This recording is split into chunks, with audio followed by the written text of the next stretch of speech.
estimation methods that were used, evolution of the prevalence of cardiovascular disease, and risk factors, our conclusions and recommendations. So unfortunately, cardiovascular disease was and still remains the main leading cause of deaths worldwide, killing approximately 17 million each year, which is approximately 30% of the total numbers of deaths worldwide, and it's expected to increase, reaching up to 23 million by the year 2030. Since 1984, cardiovascular disease deaths for females exceeded those for males, which means that currently every minute there is a female that dies due to cardiovascular disease, and every year 1 out of 3 females dies due to cardiovascular disease worldwide. So this is a table from the American Heart Association that shows the major causes of deaths for males and females, and as we can see the evolution of cardiovascular disease according to the American Heart Association. In females, deaths due to cardiovascular disease decreased by 4.6%.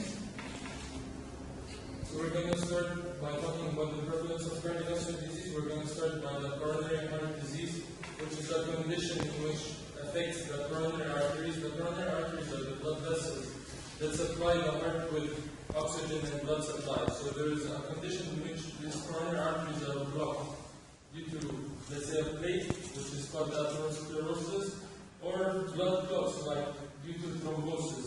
And in this case, the heart receives less blood, less oxygen, which can lead to hypoxia and ischemia, leading to myocardial infarction. And the prevalence rates of coronary heart disease in females in general decreased by 12%, while types of coronary heart disease like myocardial infarction and heart attack have the same prevalence rate, comparing the statistical reports of years 2012 and 2014.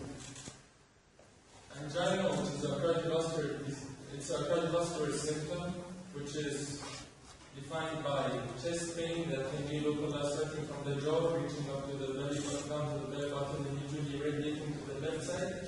And it is usually due to decreased oxygen reach to the heart muscles, causing chest pain.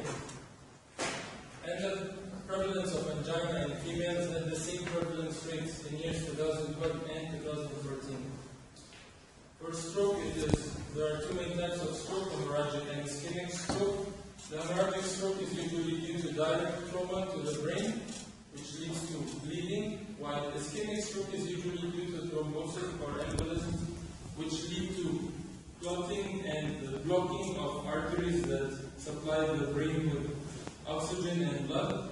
For example, the cerebral arteries, so when the thrombosis happens, it blocks the cerebral arteries, decreasing the blood supply and decreasing the oxygen reaching to the heart, to the brain, which causes hypoxia and ischemia, leading to an ischemic stroke of the brain. And the prevalence of stroke in females decreased by a rate of 13.6% from 2012 to 2014 statistical report.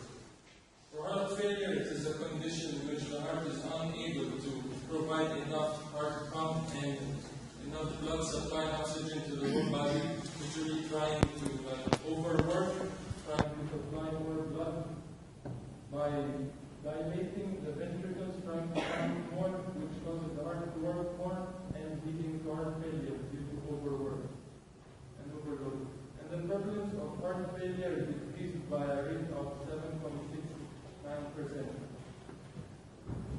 We're also going to talk now about the prevalence of risk factors, and we're going to start by hypertension. And hypertension is a condition which is known by increase of the pressure of arterial blood vessels, with a value usually higher than 140/90 millimeter mercury of systolic and diastolic values. And the prevalence of deaths due to hypertension in females decreased by 0.9%. Dyslipidemia, which is another condition which is a risk factor for cardiovascular disease, known for increase of lipids and cholesterols, abnormalities of lipids in the blood, usually an increase in the values, lipids, mainly cholesterol, and values of cholesterol in females higher than 200 milligrams per deciliter decreased by a rate of 2.4%. Smoking, cigarette smoking, values prevalence decreased by 0.8%. On the other hand, physical inactivity increased by 1.3%.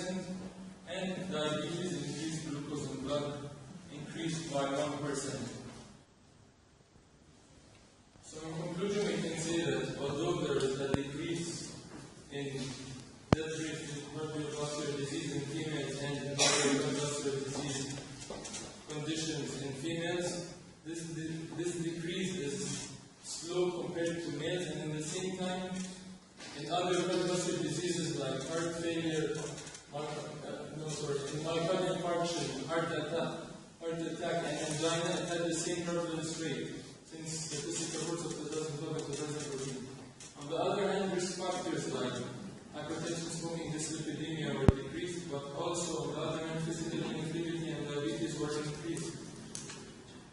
So my recommendations were that it is essential to modify and manage clear prevention plans for cardiovascular disease in females to be able to reduce the prevalence of cardiovascular disease, cardiovascular risk factors, and cardiovascular deaths in females, to be able to stop and decrease it in a better way, in a faster way, instead of this slow decrease.